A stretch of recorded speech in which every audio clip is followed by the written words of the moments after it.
नमस्कार दोस्तों, मैं ब्रजेश। मेरे YouTube चैनल विद्यादान पर आपका हार्दिक स्वागत है।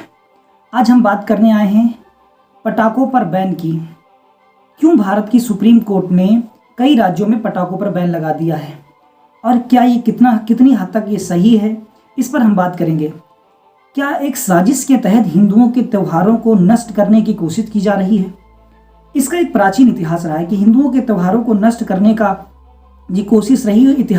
इतिहास में बहुत पहले से चली आ रही, पहले मुगलों के समय, उसके बाद अंग्रेजों के समय और आज जो कम्युनिस्ट शक्तियां हैं उनके खिलाफ। हम देखते हैं कि जब भी कोई भी हिंदुओं का त्यौहार आता है तो एक आवाज़ उठने लगती है कि होली आ रही है तो पानी की बर्बादी कर रहे हैं हम, दीपावली आ रही है तो हम पटाखे दगा रहे हैं, हम पर्यावरण को बर्बाद कर रहे हैं। तो आज हम यही जानेंगे कि क्या ये साजिश है जिसके तहत ऐसा किया जा रहा है। कुछ नेता, अभिनेता, क्रिकेटर्स जिनकी मैं फोटोज लगा देता हूँ, आप देखिए, इनका कहना है कि दीपावली पर पटाखे ना दगाए जाएं, लोगों को प्रॉब्लम्स होती हैं। लेकिन यही अपनी शादियों में लाखों रुपए के पटाखे फोड़ते हैं।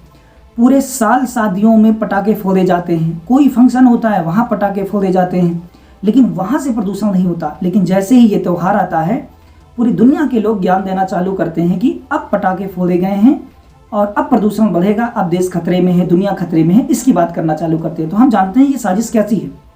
मैं आज बात करने आया हूँ सुप्रीम कोर्ट के एक कोर्ट पर। कोर्ट उसने कहा है कि भगवान राम जब आए थे तो किसी ने उस समय पटाखे नहीं फोड़े थे, लोगों ने मात्र दिए जलाए थे। तो क्या उनकी बात सच है? क्या जज साहब ने जो कहा है वो सही है या उन्होंने इतिहास नहीं पढ़ा है? हम इस पर बात करेंगे।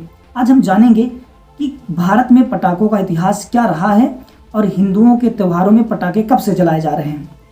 क्योंकि पंजाब, पश्चिम बंगाल और दिल्ली में अभी तक बैन लग चुका है। तो हमें आज अपने कल्चर को जानना होगा कि क्या हमारे इतिहास को मिटाने की कोशिश हो रही है। तो बात करते हैं।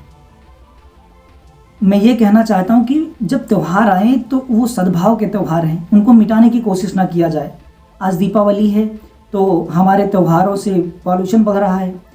कल को होली होती है तो पानी की कमी हो जाती है। दीपावली में हम दिया तो जला सकते हैं ना, हो सकता है दिया ना जलाएं, दिया जला दें तो ग्लेशियर की बर्फ पिघल जाए। खैर जो भी है, हम आते हैं इतिहास पर।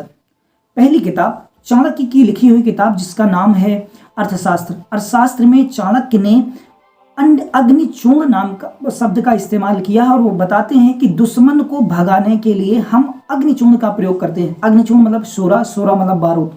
ये किताब के नोट्स लगे हुए आप देखिए, बड़ी मेहनत की है मैंने इन तथ्यों को ढूंढने के लिए। अगली किताब है 600 कॉमन एरा में 600 ईस्वी में एक पुराण लिखी गई, नाम था नीलमत पुराण। नीलमत पुराण बताती है कश्मीर के इतिहास, भूगोल और वहाँ की संस्कृति के बारे में। उसमें साफ साफ लिखा हुआ है कि हिंदू अपना त्यौहार जब होली होती है, होली के 15 दिन 14 दिन पहले से पटाखे फोड़ना और दिया जलाना चालू करते थे। ये बात आज भी सच है कि हम 15 दिन पहले से सब कुछ चालू करते हैं। 700 कॉमन एरा में 700 ईस्वी में चीनी यात्री भारत आया और उसने अपनी किताब में लिखा कि यहाँ के लोग बारूद का इस्तेमाल करते हैं, सोरे का इस्तेमाल करते हैं। आप देखिए कि यहाँ वो लिखता है कि इनकी सेना में बारूद का इस्तेमाल किया जाता है दुश्मन से लड़ने के लिए। अगला इतिहास बताता हूँ। 1400 कॉमन एरा में 1400 ईस्वी में इटली का यात्री आया जिसका नाम था लुडोविको डी वेर्मिमा।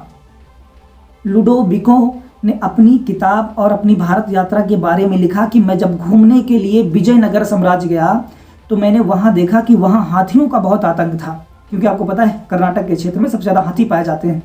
तो हाथियों का बहुत आतंक है।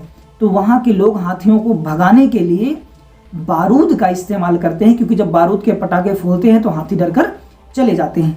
ये है इटली के यात्री लुडोविको ने लिखा। 15वीं शताब्दी में एक संस्कृत का ग्रंथ लिखा गया जिसका नाम था कौतुक चिंतामणि।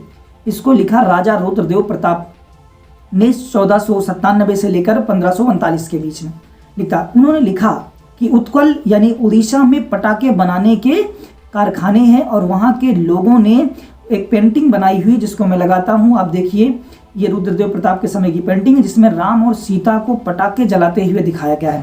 पेंटिंग को याद रखना, पेंटिंग उसी समय की होती है जब कोई राजा हो या जो उस समय काम हो रहा हो उसी समय बनाई जाती है। 1600 ईस्वी में 1600 कॉमन एरा में मराठी लेखक जिनका नाम था एकनाथ, उन्होंने एक किताब लिखी, एक कविता लिखी, उसका नाम था रुक्मणी स्वयंवर।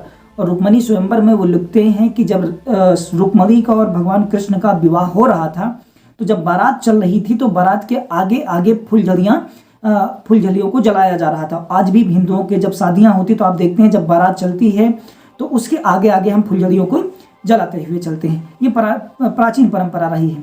सन 1667 में औरंगजेब की बात करते हैं। सन 1667 में औरंगजेब ने 9 अप्रैल 1667 को एक फरमान जारी किया और फरमान जारी करने पर उसने भारत के जो त्यौहार थे, हिंदुओं के त्यौहार में पटाखों को जलाने पर बैन लगा दिया है। औरंगजेब कोई बहुत पुराना नहीं, आप इसकी कटिंग और इसके फरमान को मैं लगा देता हूँ, आप पढ़ लीजिए। औरंगजेब ने हिंदुओं का जो त्यौहार था दीपावली, इस पर पटाखों को जलाने से बैन कर दिया और उसका शीर्षक रखा गया था रिस्ट्रिक्शन ऑन आतिशबाजी। आतिशबाजी पे बैन लगाई औरंगजेब ने। 18वीं शताब्दी में दीपावली का भव्य आयोजन कोटा के राजस्थान में हुआ था। जब मुगलों का अंपायर खत्म हुआ, क्योंकि औरंगजेब के बाद मुगलों का जो शासन था वो कमजोर होता गया, और इस खुशी में जो राजपूताना समाज था राजस्थान का, उसने कोटा में होली दीपावली के 4 दिन पहले से पटाखे फोड़ना चालू किया और 4 दिन तक वो लगातार पटाखे फोड़ते रहे। फिर उन्होंने दीपावली मनाई थी। महादजी सिंधिया, आपने सिंधिया का नाम सुना है, मराठा एम्पायर से जुड़े हुए थे। उन्होंने एक पेंटिंग बनाई है जिसको मैं लगा देता हूँ, आप देख लीजिए कि उस समय कैसे दीपावली मनाई गई थी। एक किताब है, नाम है the history of fire crackers in India. The history of fire crackers in India, इसके लेखक है पीके गोयल। उन्होंने अपनी किताब में बहुत अच्छे से एक्सप्लेन किया कि भारत में कैसा रहा है पटाखों का इतिहास। ईरान से आया हुआ एक यात्री नाम था अब्दुल रज्जाक। अब्दुल रज्जाक कौन था, इसको ऐसे समझिए, तैमूर लंग ने भारत पर आक्रमण किया और मुसलमानों की सत्ता जो कि दिल्ली में थी उसको ख़त्म कर दिया, और ख़त्म करने के बाद अपने बेटा जिसका नाम था शाहरुख, उसको यहाँ का सुल्तान बनाया। लेकिन उसके लड़के ने एक व्यक्ति जिसका नाम था खिज्र खां, उसको दिल्ली का सुल्तान बनाया, और खिज्र खां ने सैयद वंश की नींव रखी भारत के अंदर। तो उसी के साथ आया हुआ था एक यात्री जिसका नाम था अब्दुल रज्जाक। अब्दुल रज्जाक लिखता है कि जब मैं घूमने के लिए भारत में घूमने के लिए विजयनगर की यात्रा पे गया, जब मैं विजयनगर की यात्रा पे था तो मैं क्योंकि वहाँ का मेहमान था, तो उन लोगों ने मेरा स्वागत पटाखों से किया था। यानी ये बताता है कि हमारे पटाखे जलाने की परंपरा आज की नहीं है, जैसा कि जज साहब ने बताया है, हमारी प्राचीन परंपरा रही है पटाखे जलाने की। एक किताब के नोट्स लगाता हूँ, आप पढ़िए। प्राचीन भारत में सेना के बारे में लिखा गया है कि कैसे इस किताब में साफ साफ लिखा है, इसकी कटिंग लिखी हो आप देखिए कि साफ साफ लिखा कि the salt Peter was invented in India, या द गन पाउडर, यानी कि बारूद जो है वो उसका आविष्कार भारत में हुआ था।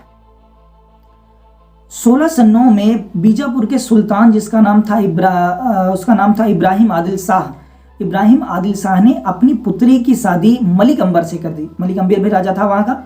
तो मलिक अंबर से जब शादी की इब्राहिम आदिल शाह ने, तो उसने अपनी किताब, अपनी आत्मकथा में लिखा है कि उस समय आदिल शाह ने अपनी बेटी की शादी में 80,000 रुपए के केवल पटाखे दगाए थे। ये आप पढ़ सकते हैं। दारा सिकोह जो कि औरंगजेब का भाई था, क्योंकि वो बहुत पढ़ा लिखा विद्वान था, उसने अपनी किताब और अपनी पेंटिंग्स में बहुत ही क्लियरली बनाया हुआ है कि राधा और कृष्ण को दीपावली में फायर क्रैकर्स यानी कि पटाखे जलाते हुए उसने अपनी पेंटिंग्स में दिखाया है।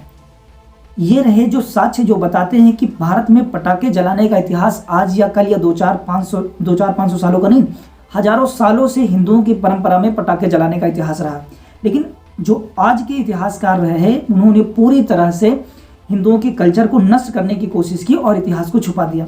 इस वीडियो को बनाने का एक ही उद्देश्य है कि इसको ज़्यादा से ज़्यादा शेयर करके लोगों तक पहुंचाएं और उन्हें ये जानकर हैरानी हो कि क्या हमें बारूद का ज्ञान नहीं था। बारूद हमने बनाया है।